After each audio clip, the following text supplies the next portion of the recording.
Shalom, shalom, boa tarde. Hoje nós estamos no dia 20 de janeiro do ano 2021, do calendário gregoriano secular, e o nosso calendário judaico nós estamos no dia 7 do mês de Shevat do ano 5781. E hoje, como é o quarto dia da semana, portanto nós estamos na nossa quarta aliá no livro de Shemot, Êxodo, que é a nossa 15ª Parashá, Parashá Bo, que significa venha ao faraó, ou vai ao faraó, mas explicitamente os nossos sábios nos diz que é venha ao faraó, no sentido de que Moisés, a princípio, estaria com medo de enfrentar o faraó novamente, então dessa forma o Eterno disse a Moshe, venha ao faraó, Bo parou, venha ao faraó, no sentido de que você pode vir, Moisés, você não estará sozinho, eu estarei com você, né? Então você não vai enfrentar o faraó sozinho, eu estarei contigo. E foi dessa forma que Moshe foi. Então por isso a nossa Parashá, a nossa 15ª Parashá, Bo, né? Venha ao faraó, Baruch Hashem por isso, e que nós possamos engrandecer o nosso Hashem por esta dádiva, que através de Moshe o Eterno fala conosco, dizendo-nos que nós não estamos sozinhos. O faraó, entre aspas, que existe por aí, em diversos lugares, nos quadrantes da terra, os faraós que estão por aí, não tenha medo de enfrentá-los, pois você não está sozinho. Baruch Hashem por isso, né? Nós estamos aí à tarde com a Torá, e chegou aí para estar conosco, né, o André Olicheski, do Paraná, bem como o Vinícius, de Ribeirão Preto, assim como também a Yaritza Verônica, né, lá do Chile, a Maria Luísa Freitas, Palmas, Tocantins, temos aí quem mais? A Edina Silva, Bauru. Shalom, Edina. Então louvamos a Hashem por estarmos juntos aí em a tarde com a Torá. Vamos ver nossas gotas de sabedoria que o Rebbe tem para nós nessa tarde. O que ele fala conosco nessa tarde, né? Então o Eterno fala conosco nessa tarde, iniciando. O Rebbe escreveu, respondeu a uma jovem que lhe escreveu que lhe faltava autoconfiança no trato com os outros. Então o Rebbe aconselhou esta jovem, sente-se com amigos e trabalhe com eles. Logo você verá que pode se sair tão bem quanto eles. Então a força interior de sua alma começará a brilhar. Dentro desse sentido aqui, o Paulo Renato Xavier, aqui de Pirajuí, o Marcos Santos, né, que estão aí se conectando conosco aí nessa tarde, aí, Baruch Hashem. Dentro desse contexto aqui, o Rebbe está dizendo para esta jovem, assim como muitos estão por aí com a sua autoconfiança, né, em dúvida, balançando, no trato, né, de ter uma harmonia em sociedade, né, com as pessoas. E então o Rebbe diz, comece, sente-se junto aí com os teus amigos, os teus conhecidos, os teus vizinhos, comece a trabalhar junto com eles, e você verá que logo, logo você poderá fazer coisas tão boas quanto eles, porque a força interior de sua alma, ela começará a brilhar. A dúvida, a incerteza, a insegurança, muitas vezes impede as pessoas de tomarem certas atitudes. E se a pessoa ela continua alimentando isso, então o que acontece? Ela acaba se escondendo. E o pior ainda, né? Acaba escondendo os atributos, os talentos, né? As aptidões que Deus deu a cada pessoa, vai ficando escondido isso. Então você precisa ir à frente, você precisa ter coragem, né, ousadia de estar se relacionando com as pessoas, uma boa amizade, um bom ciclo de amigos, né, obedecendo aquela prática lá do Salmo número 1, né? Bem-aventurado aqueles que não se assentam na roda dos escarnecedores. Então, por isso, a expressão, né? Um bom ciclo de amigos, de amizades, né? Ou seja, pessoas do bem, que não é uma roda de escarnecedores, ok? E aí você vai trabalhando junto com essas pessoas e você poderá então ver que poderá fazer coisas melhores até do que muitas delas, porque você vai ver que vai brilhar a potência da tua alma e então você poderá fazer coisas grandiosas. E dentro desse sentido, obviamente, Deus vai fazer com que você brilhe a luz divina, a luz da Torá, aonde você está.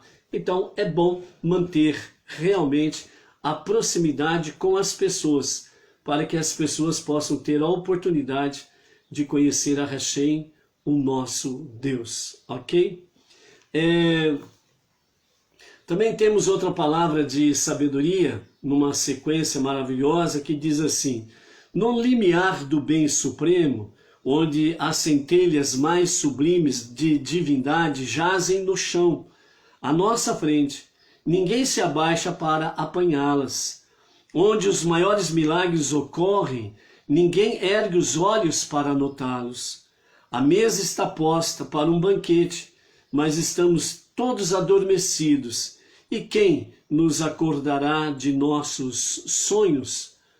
Né? Aqui nesse sentido, o Eterno quer mostrar para nós que no limiar do bem supremo, as centelhas mais sublimes da divindade estão esparramadas pelo chão.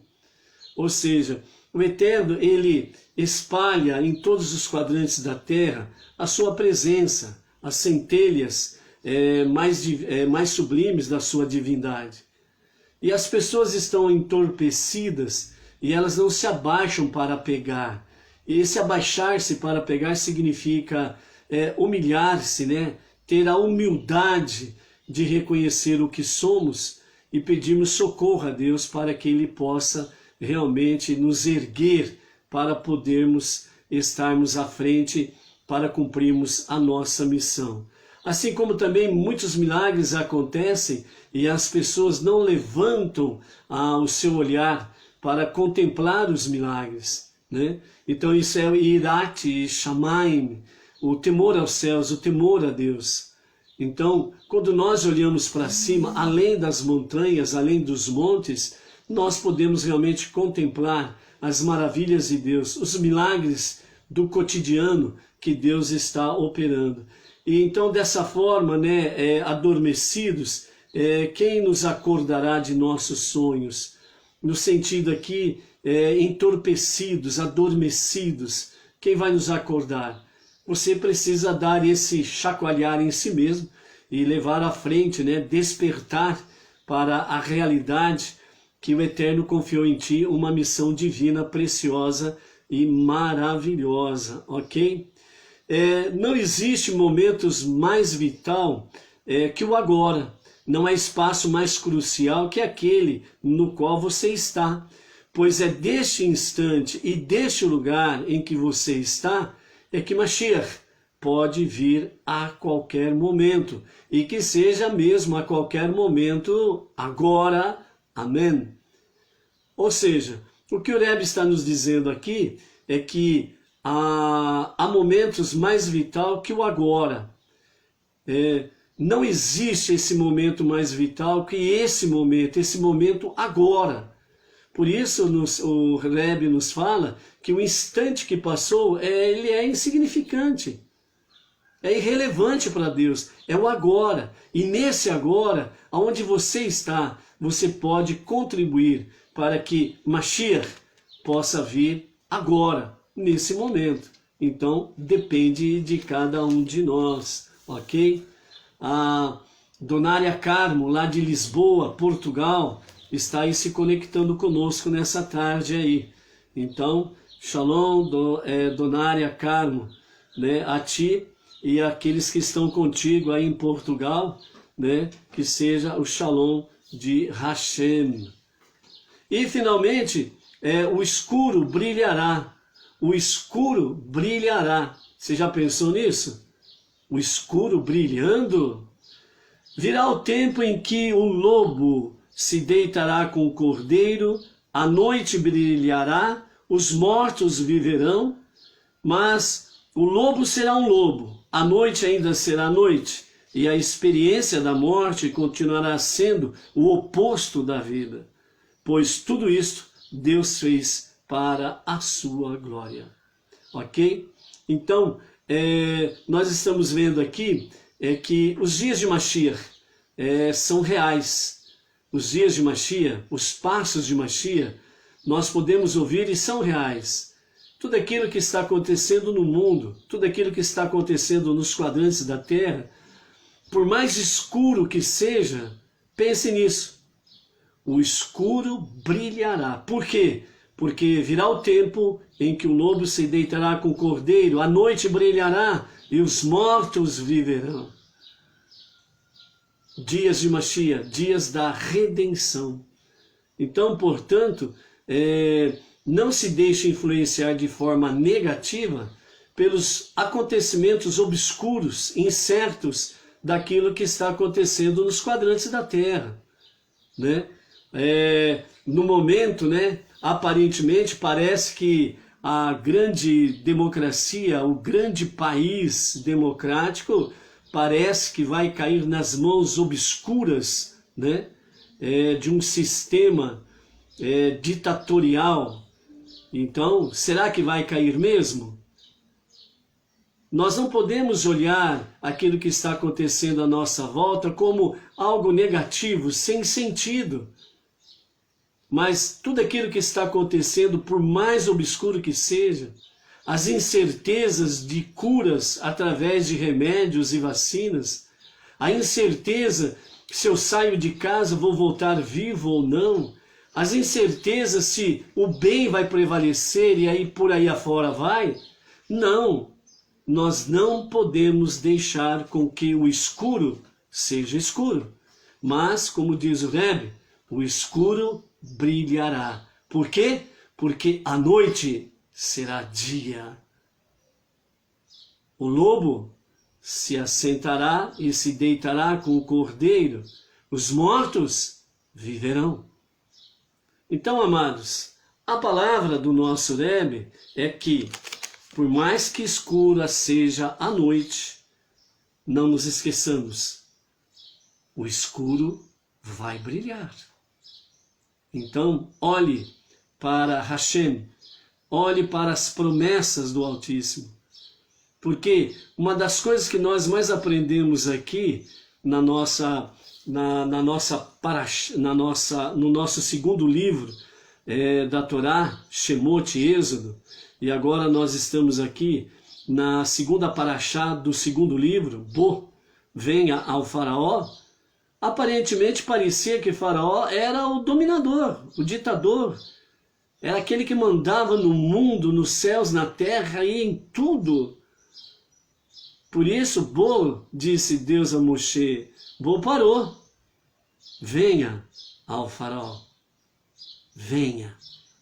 Não tenha medo do faraó, o faraó não é nada. Por quê? Porque eu estou contigo, diz o Eterno.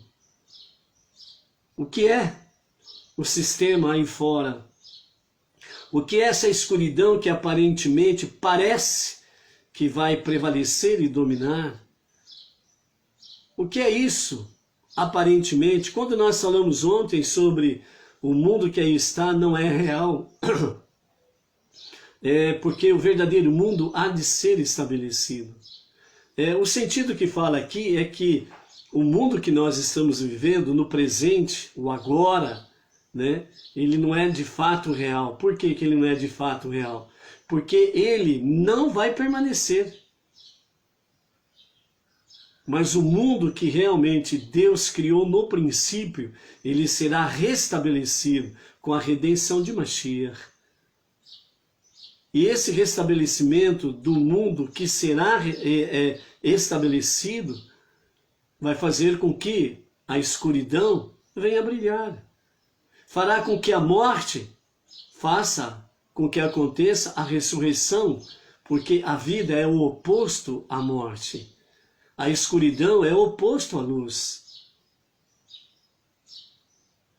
E dessa forma, né, como as profecias falam, que o leão, o lobo, ele se deitará com o cordeiro, mostrando que realmente todos os reinos, eles voltarão como no princípio, uma restauração do princípio.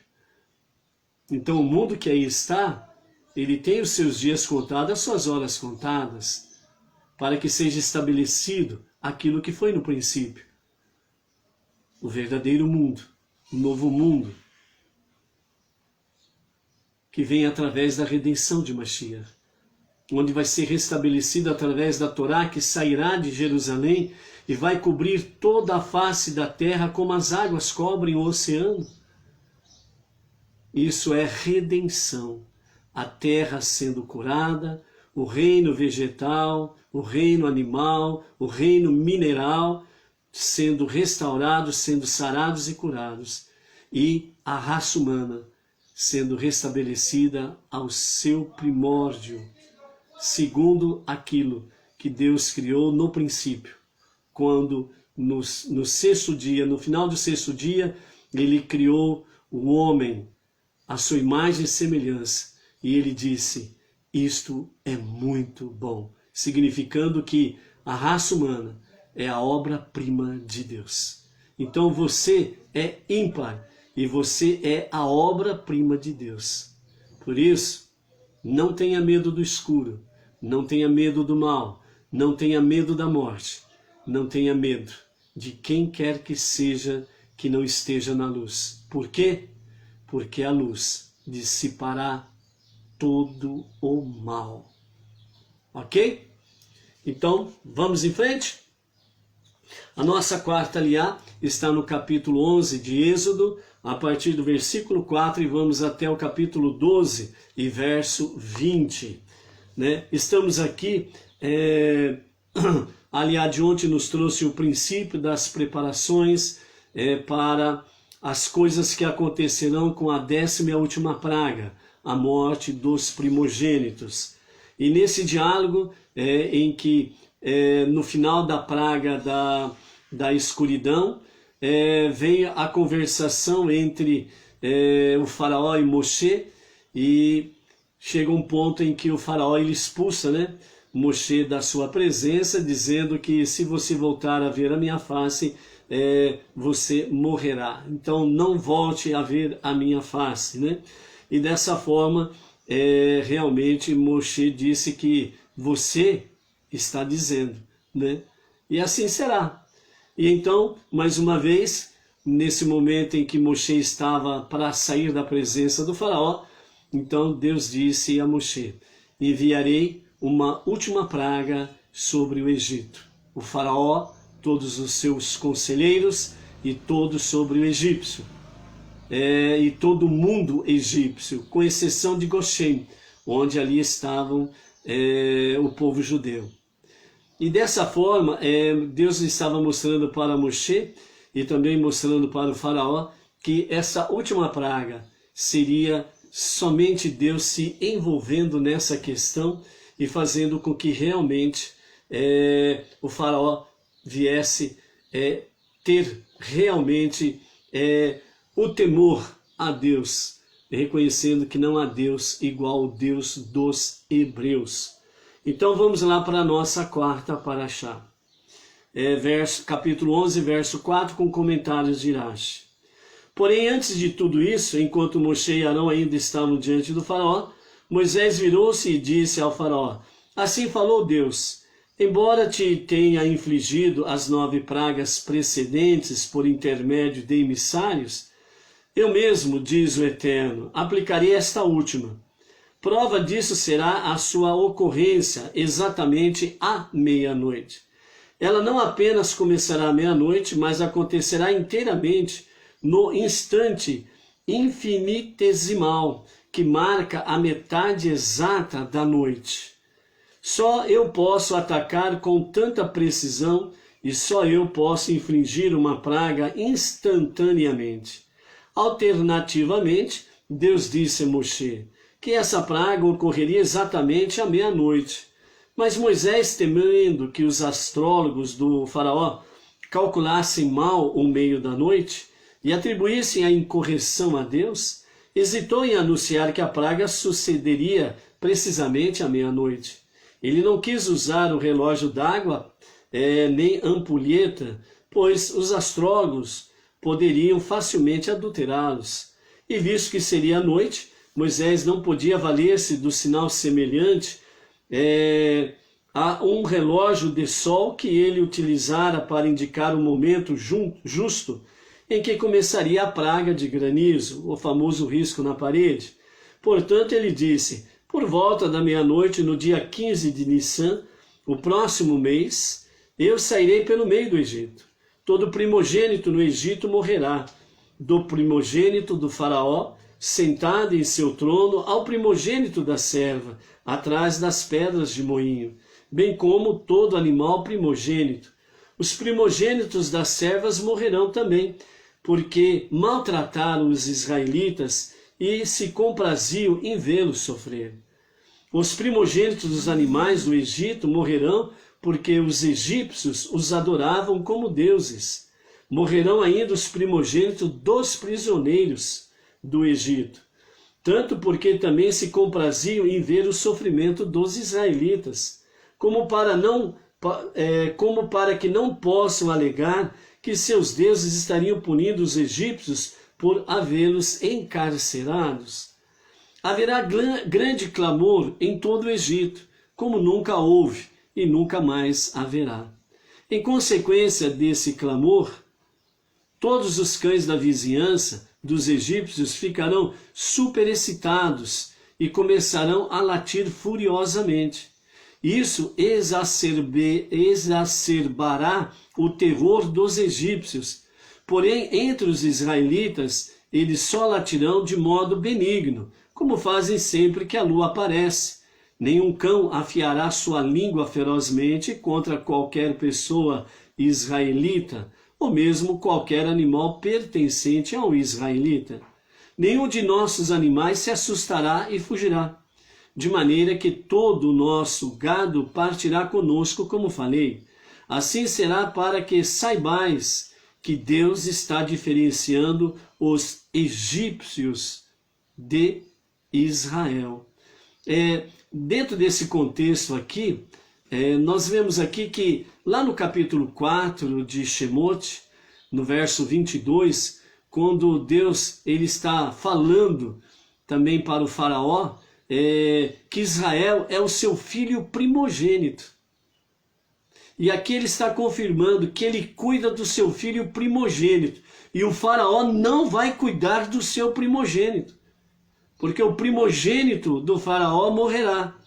E os primogênitos de todo o Egito morrerá. E ele não terá como guardar nem o seu próprio primogênito, quanto mais os primogênitos do Egito.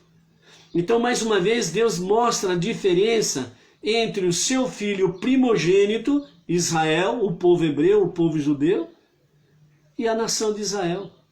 Bem como todos aqueles que ali estão, no Egito, melhor dizendo. Todos aqueles que estão no Egito. Ele mostra a diferença do povo de Israel e do Egito e as nações que estão no Egito. Porque ali haviam muitos escravos que também se alegravam com o sofrimento que os egípcios impunham sobre os israelitas. Muitos prisioneiros que estavam ali de diversas nações também se alegravam de poder contemplar o sofrimento que era imposto aos israelitas e a eles não, sendo prisioneiros. Então, todos os primogênitos dos egípcios, dos escravos egípcios e dos prisioneiros, todos os seus primogênitos seriam mortos, para que, como eles se alegraram que o primogênito de Deus, o povo hebreu, o povo judeu, o povo de Israel, como eles se alegraram de ver o primogênito de Deus sofrendo, padecendo horrores nas mãos dos seus algozes egípcios, então eles também sentiriam a dor da perda dos seus primogênitos. Mas aqui Deus faria uma grande diferença. Eu cuido do meu primogênito. Então, aquela famosa pergunta entre as nações e no meio religioso: quem é o filho primogênito de Deus? Só existe um filho primogênito de Deus, o povo hebreu, conhecido como o povo judeu, conhecido como o povo de Israel. Este é o filho primogênito de Deus. Qualquer outro que se apresente por aí como primogênito de Deus, cuidado, é um falso primogênito. Não tem a legitimidade da Torá, os 5 primeiros livros de Deus. E acima de tudo, não tem a legitimidade da própria bênção do Todo-Poderoso. Por quê? Porque a bênção ao primogênito é uma só. Não tem 2 bênçãos para 2 primogênitos, porque não existe 2 primogênitos. Existe somente um primogênito e uma bênção para o filho primogênito. E Deus abençoou o povo hebreu, o povo judeu, o povo de Israel com as bênçãos do primogênito. Por isso, deixou bem claro ao faraó e para as nações que ali estavam representadas nos dias do faraó: o meu filho primogênito, Israel, o povo hebreu, eu cuido deles. E aqui Deus estará mostrando mais uma vez que ele cuida do seu filho primogênito. Continuando, capítulo 11, verso 8. Todos esses seus cortesãos, isto é, tu, Moshe falou de forma eufemisticamente por respeito à posição do faraó, a posição de autoridade. Então, quando Moshe disse todos esses teus cortesãos, ele estava dizendo, na realidade, tu, diretamente para o faraó. Então virão e se prostrarão diante de mim e dirão: sai tu e todo o povo que segue teu conselho. Depois disso eu sairei do Egito com todo o meu povo. Tendo terminado de falar, ele deixou a presença do faraó com indignação, por causa do aviso do faraó, para que nunca tornasse a ver o seu rosto. Deus então disse a Moshe: o faraó não vos ouvirá, para que as minhas maravilhas se multipliquem no Egito.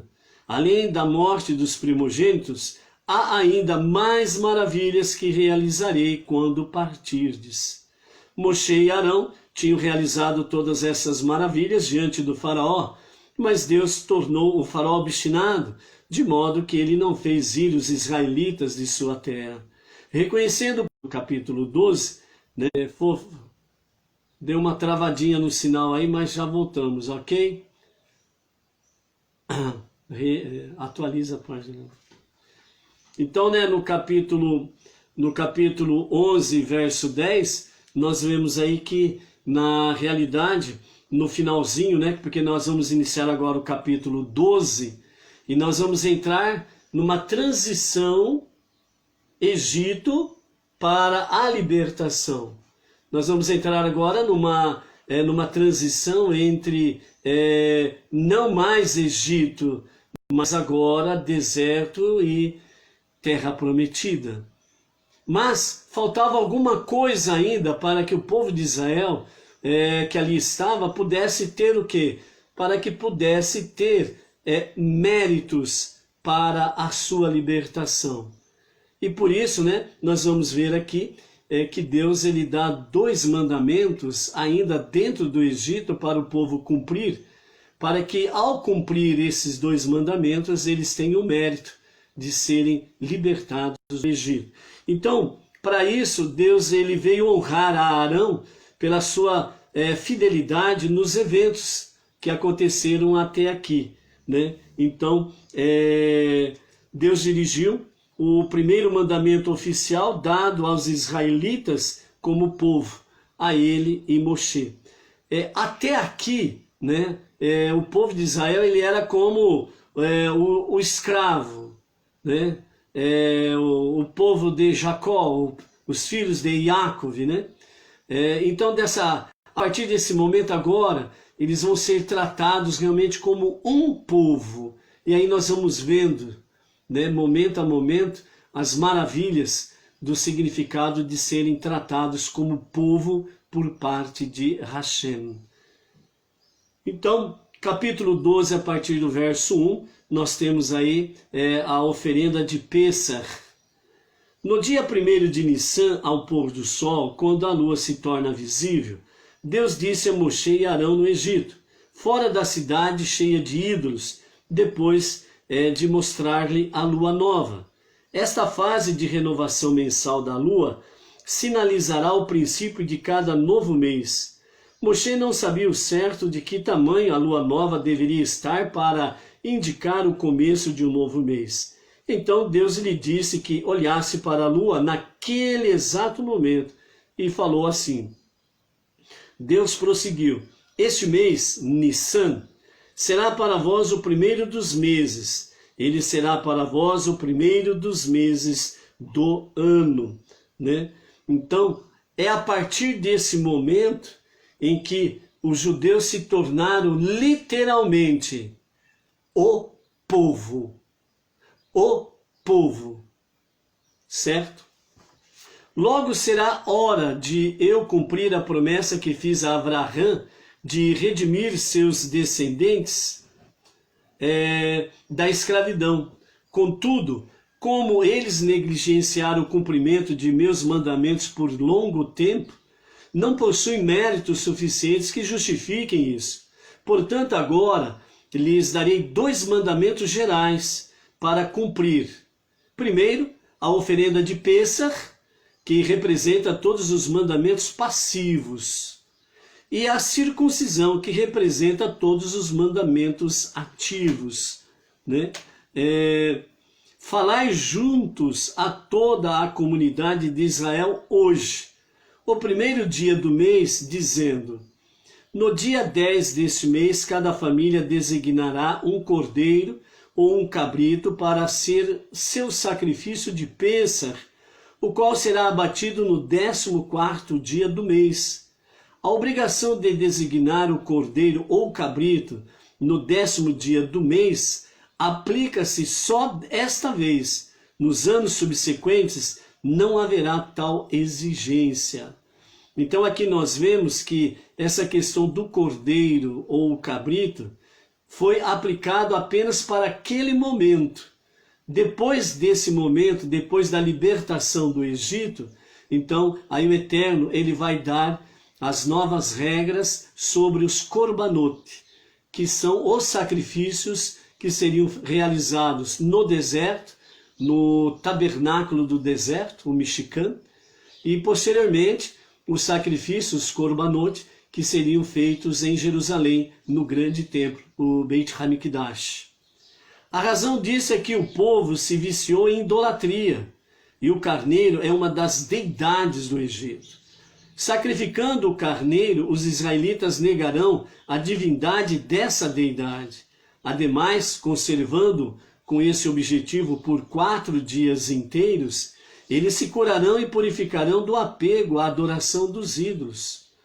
Assim como fiz Abraão esperar 4 dias antes de quase sacrificar Isaac, a fim de assegurar que ele cumpriria minha ordem deliberadamente e não por impulso.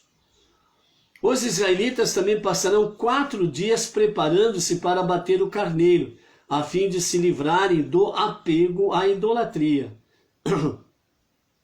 Como a idolatria é a negação da Torá inteira, então por isso que é o grande perigo da idolatria. Porque a idolatria, ela nega de fato a Torá inteira. Renegando a idolatria, eles efetivamente cumprirão todos os mandamentos passivos da Torá, para que adquiram o mérito de cumprir os mandamentos ativos. Sejam circuncidados todos os homens, que ainda sejam incircuncisos, na noite do dia 14, antes de comer o sacrifício de Pêssar, né? Vamos comentar isso até aqui. mandamento passivo e mandamento ativo, né? Mandamento passivo, não faça. Mandamento ativo, faça. Certo? Então, essa é a diferença. Então, mandamento passivo, não faça. Mandamento ativo, faça. Você pode falar dessa forma também. Mandamento passivo, mandamento negativo, não faça. Mandamento ativo, mandamento positivo, faça. Ok? Gravou isso? Muito bem. E aí em seguida, as instruções que o Eterno dá a Moshe, que ele está repassando para o povo, então fala que essa obrigação de pegar ali o cordeiro ou o cabrito e levar no 10º dia para as vossas casas, e ali cada casa, cada família que vai escolher, né, o cordeiro ou o carneiro para o sacrifício da família. De acordo com o tamanho da família, se o cordeiro ele é muito, então ele chama o vizinho. E aí eles se somam para que possam juntos consumir o sacrifício ali do cordeiro ou do carneiro. Ok? Durante 4 dias a ordem de Deus é esta para o povo. Durante 4 dias vocês ficarão olhando para o cordeiro ou o carneiro. Durante 4 dias. E vocês vão estar analisando o cordeiro ou o carneiro para ver se há algum defeito nele. Porque no final do 4º dia, antes de começar o 5º dia, eles serão sacrificados. Certo? E aí faz uma comparação como aconteceu com Abraão, com referência ao sacrifício de Isaac. Então foram 4 dias em que Deus deu de prazo antes dele executar a ordem, para que ele não executasse a ordem por impulso, mas que ele pudesse estar analisando passo a passo, momento a momento, hora a hora, dia a dia. E quando chegou o momento fatídico, então Abraão não teve dúvidas do que ele tinha que fazer. E ele então faz, né, a akedah, o amarramento, né, de Isaac para o sacrifício. Certo? Na sequência das instruções, então, através de Moshe, Deus está falando ao povo, vocês vão ficar 4 dias com esse carneiro diante de vocês. Por que isso? Porque como os judeus, a sua grande parte, estavam bem assimilados, com exceção da tribo de Levi, estavam bem assimilados com a cultura e a idolatria egípcia, e a cultura e a idolatria egípcia era o quê? Adorar cordeiros e carneiros. Então, cordeiros e carneiros para os egípcios era o quê? Objeto de idolatria. Por isso que todo e qualquer sacrifício para Deus, seja ele quem for, de cordeiro, significa idolatria. Por quê? Porque aqui os nossos sábios trazem as instruções que foi dada a Moshe para o povo. Este sacrifício do cordeiro aqui, do carneiro aqui, vai ser só desta vez, viu? Depois serão outras regras. E por que Deus falou que o cordeiro e o carneiro seriam sacrificados só neste episódio e não mais? Porque o povo, antes de sair do Egito, eles tinham que quebrar, destruir e queimar a idolatria. Eles não tinham méritos nenhum, porque eles ficaram um longo tempo sem cumprir mandamentos. Pelo contrário, eles caíram na idolatria. Que idolatria? Uma delas, a idolatria do cordeiro e do carneiro.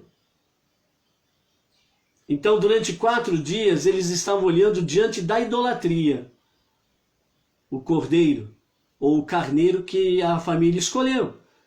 E durante 4 dias eles estavam ali, olhando para aquela idolatria. No 4º dia você vai matar essa idolatria. Você vai destruir essa idolatria. Você vai queimar essa idolatria. Você tem certeza o que está fazendo? Esse é o prazo que Deus deu, para que eles não agissem pelo impulso, mas que eles pudessem analisar com a inteligência o que estava acontecendo. Então, por isso, né, dessa forma aí, o primeiro mandamento que Deus deu na terra do Egito foi exatamente qual mandamento passivo? Não cometerás a idolatria. Não cometerás a idolatria. Ou seja, você não vai idolatrar nada e ninguém. E ponto final. Esta foi a palavra, a instrução que Deus deu a Moshe para passar ao povo. E como eles não tinham méritos, então deu 2 mandamentos. O primeiro foi passivo: não cometer idolatria. E qual que era a idolatria que eles estavam vivenciando naquele momento? A idolatria do cordeiro e do carneiro. 4 dias vocês estavam acostumados a se prostrar diante da idolatria do cordeiro e do carneiro. Então agora vocês estão diante do seu ídolo, cordeiro ou carneiro. E no 4º dia vocês vão sacrificá-lo. Estão dispostos a abandonar a idolatria? Então terá que matar a idolatria. Terá que destruir a idolatria. Terá que queimar a idolatria. E no 4º dia aconteceu. Não por impulso, mas aconteceu porque eles fizeram uma verdadeira techuvá e abandonaram a idolatria. Então, por isso, todo e qualquer sacrifício que se apresente por aí afora, de um cordeiro para Deus, seja ele animal ou humano, não está de acordo com os 5 primeiros livros da Bíblia. Está fora do padrão divino. Portanto, está em desobediência aos mandamentos de Hashem. Simples assim. Ponto final. Continuando. Visto agora que eles estavam prontos para o sacrifício de Pêssar, certo? Lembrando, né, abrindo um parênteses, Pêssar não é Páscoa. A Páscoa romana é uma coisa totalmente idólatra e sem fundamento nas Escrituras. Pêssar, a tradução correta é passar por cima. Ou seja, vamos ver mais na frente com detalhes. As casas que tinham a marca do sangue desse cordeiro, certo? Significando o quê? Que a idolatria, ela foi derrubada. Que a idolatria acabou. E esse era o sinal do quê? Da redenção, da techuvá, da obediência. Então as casas onde tinha a marca, então Pêssar, o anjo da morte veio e passou por cima, pulou por cima. Isto é Pêssar. E não tem nada a ver com a palavra Páscoa e muito menos com a Páscoa romana que tem aí nos quadrantes da terra, ok? Então, nesse sentido, então o povo já estava apto para ir para o 2º mandamento. Visto que a circuncisão é um sinal da aliança entre mim e a descendência de Abraão, este mandamento, na realidade, representa todos os mandamentos ativos da Torá. Então, recordando, mandamento passivo, não faça. Mandamento negativo, não faça. Porque tem essa expressão não. No caso específico aqui, não cometerás idolatria. 2º mandamento que foi dado aqui para o povo judeu no Egito. Um mandamento ativo, um mandamento positivo. Faça. E qual que é o 2º? É a circuncisão. Faça a circuncisão, a Brit Milá.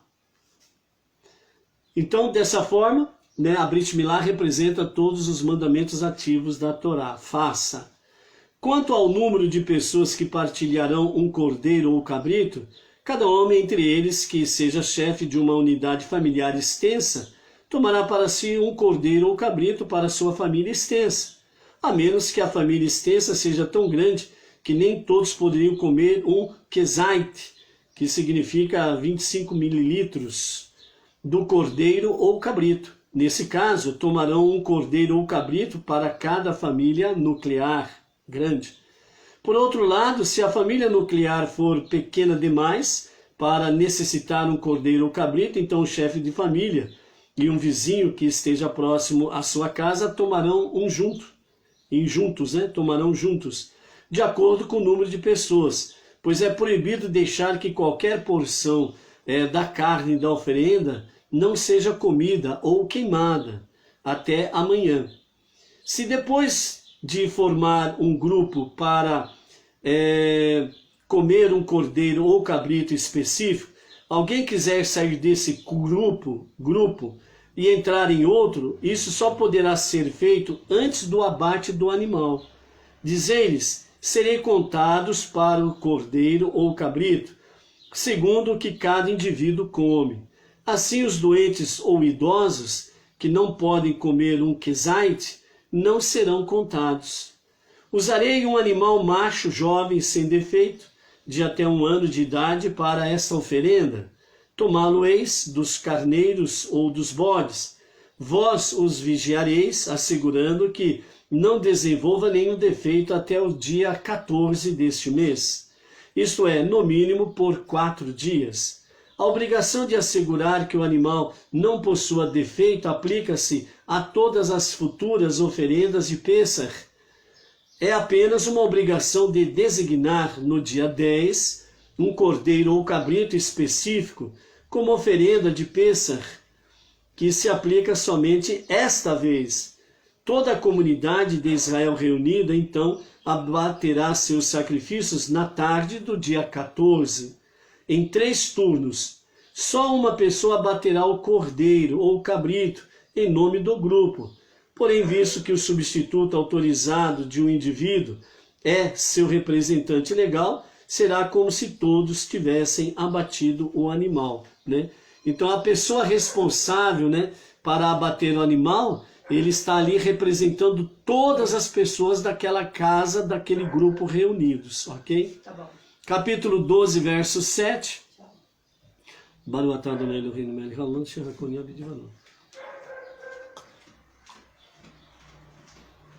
Então, capítulo 12, verso 7, continuando. Quando abaterem o cordeiro ou o cabrito, coleterão o sangue de uma bacia, em uma bacia. Pegarão do sangue coletado dessa maneira e o colocarão sobre as 2 ombreiras e sobre a verga da porta no interior das casas, que comerão o sacrifício. Não precisarão colocar sangue em edificações que não sejam usadas como moradia. Comerão a carne nessa noite, mas só precisarão comer a carne, não os tendões e ossos. Comê-la-ão grelhada sobre fogo, com matzá e com ervas amargas. Matzá, pão sem fermento, e ervas amargas, as últimas para lembrá-los do amargor do exílio do qual os estou redimindo. Então, uma das características de Pêssar é exatamente a matzá e as ervas amargas, para recordar o tempo da escravidão. Dizei-lhes: não comais dela mal cozida, nem cozida em água, ou qualquer outro líquido, mas somente grelhada sobre o fogo, o animal inteiro, com sua cabeça, suas pernas, seus órgãos internos, depois que enxaguardes os últimos. A ordem de comê-la grelhada está formulada de maneira positiva e negativa, para que alguém que coma de qualquer outro modo seja responsável tanto pela transgressão de um mandamento ativo como de um passivo. Não deixarei sobrar nada dela até amanhã. O que dela sobrar até amanhã, isto é, o alvorecer, queimareis no fogo. Contudo, não queimareis essa sobra de carne na manhã própria do dia festivo. Esperareis até amanhã do outro dia.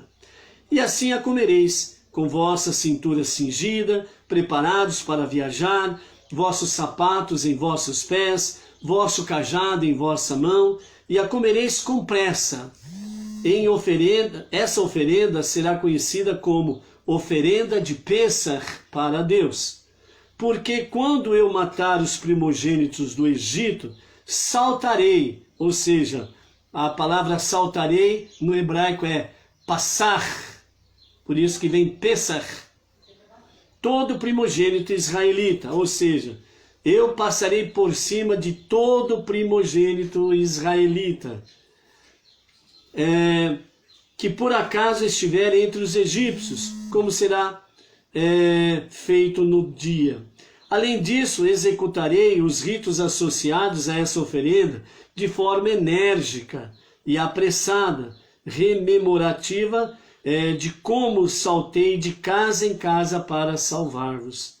Eu passarei pelo Egito nessa noite, para dar início à vossa redenção do exílio, e o primeiro ato nesse processo será que instantaneamente matarei todo primogênito no Egito, seja homem ou animal. Porque os homens pecaram primeiro, serão mortos primeiros. Como os animais só foram usados para oprimir o povo, serão mortos depois. Matarei ainda todos os primogênitos em outras nações não judias que por acaso estiverem no Egito, pois essas nações também se deleitaram com o sofrimento do povo hebreu. E todos os primogênitos egípcios que por acaso não estiverem no Egito naquele momento. A todos os deuses do Egito infligirei castigos. Ídolos de madeira apodrecerão, ídolos de metal derreterão. Infligirei esses castigos eu mesmo, Deus, e não por intermédio de um emissário. O sangue vos servirá de sinal. Sobre as casas em que estiverdes, eu verei que fizeste o que mandei com o sangue, e por esse mérito misericordiosamente saltarei por cima de vós, e não haverá praga destruidora entre vós quando eu golpear o Egito. Porém, um primogênito egípcio que por acaso estiver em vossa casa será morto, mesmo assim. Foi necessário saltar por cima dos israelitas por duas razões. Havia casas egípcias na região judaica de Goshen, e embora Deus tivesse ordenado que não saíssem de casa até amanhã, havia alguns judeus em casas egípcias naquela noite. Por isso, saltarei por cima. Ele foi saltando de casa em casa, certo? Também outra coisa que nós podemos observar aqui o sangue vos será por sinal, né? E esse será por mérito sobre vocês, e de forma misericordiosa eu saltarei por cima, e não haverá praga destruidora entre vós quando eu golpear o Egito, né? Então veja bem, esse sangue que foi derramado, que foi colocado ali nas portas das casas dos judeus, foi um sinal para eles, lá no Egito. Lá no Egito. Entendeu? Lá no Egito. Depois disso, não precisou de sinal de sangue na porta. Por que não precisou? Porque lá no Egito é que aconteceu a morte dos primogênitos. E aquele sinal do sangue ali era exatamente para evitar que os primogênitos judeus, hebreus, morressem. E após isto, certo? Eles foram libertos. Sendo libertos, pronto. Não precisa mais colocar sangue na porta. Não precisa mais do cordeiro ou carneiro para sacrifício, para libertação. Foram libertos. Entendeu? Porque a Torá, ela nos fala que esse sacrifício do cordeiro e carneiro foi feito só esta vez? Pense, leia de novo, ouça de novo, pesquise, raciocine, Afinal de contas, Deus deu a cada um cérebro, não para encher a cabeça. Deu cérebro para pensar, para ser inteligente. Por isso que tem um ditado popular que diz aí: o que você tem nessa cabeça aí? Aí alguns dizem assim, no caso português, né? O que Rui Barbosa tinha na barriga. Então, Deus, ele deu cérebro, não é para encher a cabeça. Ele deu cérebro para você se distinguir de tudo que há na criação. Porque somente você, ser humano, formado à imagem e semelhança de Deus, foi dado cérebro para pensar, para ser inteligente. Por isso que a Provérbios nos aconselha não discutir com tolo. Por quê? Porque o tolo, o cérebro que tem na cabeça dele, para não falar nada demais, né? O cérebro que ele tem na cabeça esvaziou-se. E está cheio de tolices, para não falar outra coisa. E por isso, discutir com o tolo é você baixar o nível. Então não perca tempo em discutir com o tolo. Falou? Deu o recado? Faça como Moisés. Vira as costas e continua a vida, filho. Tem muitos outros por aí que têm cérebro e pensam. E precisam da luz que há em ti, do teu conhecimento, para que eles também possam abandonar a idolatria e possam convergir verdadeiramente para o único e o verdadeiro Deus. Continuando, verso 14 do capítulo 12. Esse dia 15 de Nissan se tornará dia de lembrança para vós, e o celebrareis como festa para Deus, logo que entrardes na terra prometida. Vós o celebrareis como estatuto eterno através de todas as vossas gerações, como se segue. Por 7 dias, de 15 a 21 de Nissan, comereis matzot, pão sem fermento, pão sem levedura. Sempre que quiserdes comer pão, porém no dia anterior, 14 de Nissan, limpareis vossas casas de agentes causadores de fermentação, pois a alma de todo aquele que comer alimento fermentado intencionalmente no primeiro dia até o 7º dia, será cortado de Israel. Ele morrerá prematuramente e sem filhos. Celebrareis o primeiro dia desses sete dias como ocasião sagrada, e o 7º dia também será como dia sagrado. Momento sagrado, ocasião sagrada, em que vestireis roupas finas e comereis e bebereis alimentos especiais, e em que nenhum trabalho será feito, nem mandareis terceiros fazê-los por vós. Há só uma exceção, o trabalho que é necessário para preparar alimento de qualquer pessoa ou animal que depende de você. Então essas pessoas e esses animais que dependem de você, você precisa preparar a alimentação dele. Ou seja, você precisa, as pessoas especificamente, você precisa dar alimentação para ele, né? Principalmente as pessoas que são enfermas. Você tem que cuidar dela. A vida é preciosa acima de qualquer questão. Então você precisa alimentar aquela pessoa, etc. e tal, cuidar dela. Para os animais você pode prover as porções adequadas para que ele possa, durante os períodos, ele se alimentar. Então é só uma questão de você pegar aquela porção separada e pôr ali para o animal. Aí ele vai comer normalmente, naturalmente, beleza. Chegou a próxima hora da próxima porção, você vai lá, coloca a porção, acabou. Você não estará, segundo os nossos sábios, você não estará violando mandamentos, ok? E também nos fala, de ocasião sagrada, nesses dias todos, de limpar a casa, de tudo aquilo que é fermento, que é chamado de hametz, fermento, coisas que trazem fermentação. É um ato que será falado mais profundamente lá na frente, quando estivermos próximos a Pêssar, que é a limpeza da casa, etc. e tal aí. ok? Então aqui para eles, naqueles dias, né, em que estavam próximos da sua libertação do Egito, então já estava sendo falado já de forma geral, como vimos ali atrás, e dessa forma então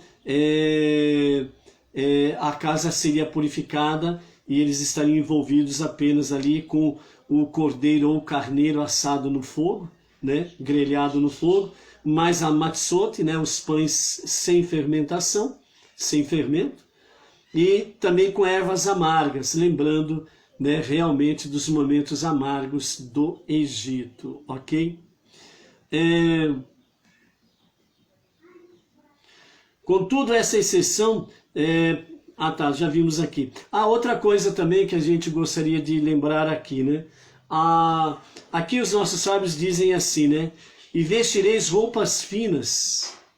E vestireis roupas finas. Aqui nós queremos tecer um comentário da seguinte forma.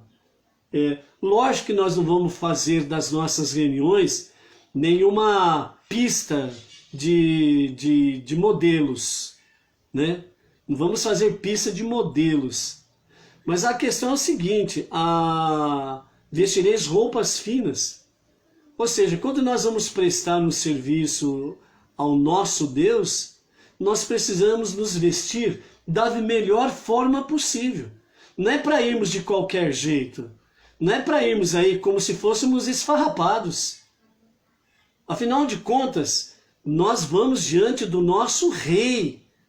O rei dos reis. Nós vamos diante do nosso Adon Olam, o soberano do universo. E nós vamos prestar a ele o nosso louvor, a nossa adoração, a nossa gratidão, as nossas preces, etc. e tal. Então nós não podemos ir de qualquer jeito. Nós temos que sim saber honrarmos o nosso Deus. Não vamos fazer uma pista de modelos, né, passeando por aí como modelos, não. Vamos fazer assim, vamos nos vestir, nos ataviar da melhor forma possível. Porque nós vamos realmente diante do nosso Deus, o nosso Deus. Então não podemos ir de qualquer jeito, como se fôssemos aí uns farrapos humanos, ok? Então, não é errado nos vestirmos da melhor forma possível para as nossas festividades, reuniões, etc. e tal, ok? Então, um parênteses aqui que nós estamos somando aos nossos comentários, aos comentários aqui de Rashi, ok? É ele que nos diz, em que vestireis roupas finas e comereis e bebereis alimentos especiais. Tudo é especial. No caso específico aqui está falando de Pêssar, né? Mas toda festividade é especial. Especial. Sabe o que é especial? Multiplica isso por 1000. Aí você vai ter uma pequena visão do que é especial. Mesmo assim, se você ainda não teve uma pequena visão, multiplica isso daí por 1 milhão e por aí afora vai. Aí você vai valorizar realmente o que é especial estar na presença do nosso Deus. Ok? Verso 17. Permanecereis vigilantes quanto às matzot, tomando cuidado ao assá-las, para que não cresçam. Similarmente, permanecereis vigilantes quanto a todos os mandamentos que vos darei, cumprindo cada um na primeira oportunidade, sem deixar que fiquem envelhecidos em sentido figurado. Ou seja, depois que eles saírem do Egito, esses mandamentos aqui eles serão aprimorados e virão novos mandamentos. Então, aqui Rashi ele comenta que Deus está dizendo assim, ó, quando receberdes esses mandamentos, na primeira oportunidade, faça-os, não os deixe envelhecer. Quer dizer, não se esqueçam deles. Nesse sentido significa, quando colocardes os vossos pés na terra prometida, tem mandamentos específicos que serão dados lá na frente, que eles têm que aplicar imediatamente. Eles não podem esperar para depois. É nesse sentido que está falando. De forma paralela para conosco, nós temos aí as nossas 7 leis universais, suas ramificações. Temos algumas outras mitzvot que nós podemos fazer somando com o ombro a ombro com os judeus. Então, essas mitzvot significa o seguinte: na primeira oportunidade que nós temos para poder fazer, certo? É mandamento ativo, mandamento positivo. Faça. Faça. Não deixe para depois. Não deixe para depois. E aqueles mandamentos que está escrito não faça, são os mandamentos negativos. São os mandamentos passivos. É para não fazer. Por exemplo, não cometerás idolatria. Certo? Então, é nesse sentido. Aquilo que está diante de vós, seja mandamentos passivos ou mandamentos ativos, na primeira oportunidade, cumpra os mandamentos. Ok?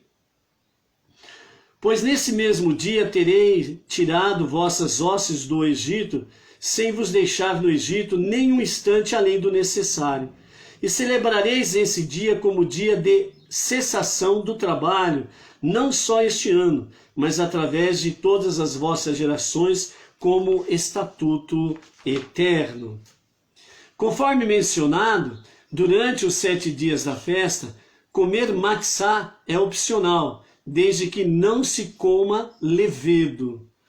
Porém, no primeiro mês de Nissan, na noite seguinte ao dia 14 do mês, isto é obrigatório, comereis matzot. Ou seja, assim, na noite seguinte do dia 14, a noite seguinte do dia 14 já é o dia 15. O dia judaico é pôr do sol a pôr do sol. Então, na noite seguinte ao dia 14 do mês, significa no entardecer do dia 14, vamos adentrar no dia 15. Então, a partir desse momento, durante 7 dias, é obrigatoriedade, não comereis matzot. Não, aliás, comereis matzot, pão sem fermento. Não comereis pães, né, levedados, fermentados. E tudo aquilo que tiver fermento é para não comer durante os 7 dias. Lá na frente teremos os detalhes dessa questão. Então a proibição de comer levedo se aplica não só aos 7 dias, como também às noites que os precedem, da noite do dia 15 até a noite do dia 21 do mês. Por 7 dias, nenhum agente causador de fermentação será encontrado em vossas casas, isto é, em nenhum lugar sob a vossa autoridade, pois, como se verá no próximo versículo, a proibição de ingerir levedo se aplica não apenas a alimento fermentado, mas também a agentes causadores de fermentação. A alma de todo aquele que comer agentes causadores de fermentação será cortada da comunidade de Israel. Ele morrerá prematuramente e sem filhos. Seja um converso, aquele que se converteu ao judaísmo, né? Um estrangeiro que se converteu ao judaísmo, cujos antepassados não participaram do milagre do Êxodo, ou um nativo da terra, cujos antepassados participaram desse milagre. Não comereis nenhum agente causador de fermentação, mesmo que esteja misturado com outra comida.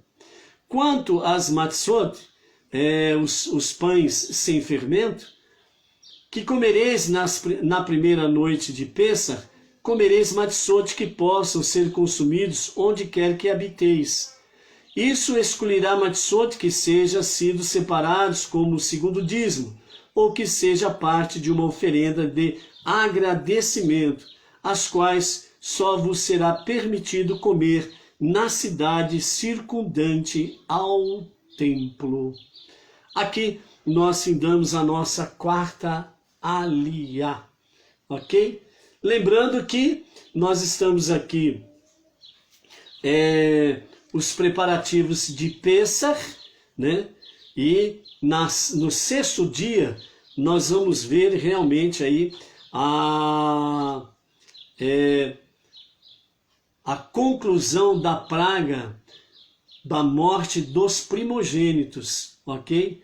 Então, até a nossa sétima porção desta semana, nós veremos aí, né, se concretizando de fato a morte dos primogênitos e a saída do povo de Israel do Egito em definitivo, certo? Então, essa vai ser a nossa paraxá semanal e hoje nós estamos no quarto dia e com a graça bendita de Hashem, amanhã nós estaremos aqui às 14 horas para a nossa quinta aliá. Shalom, shalom, até amanhã.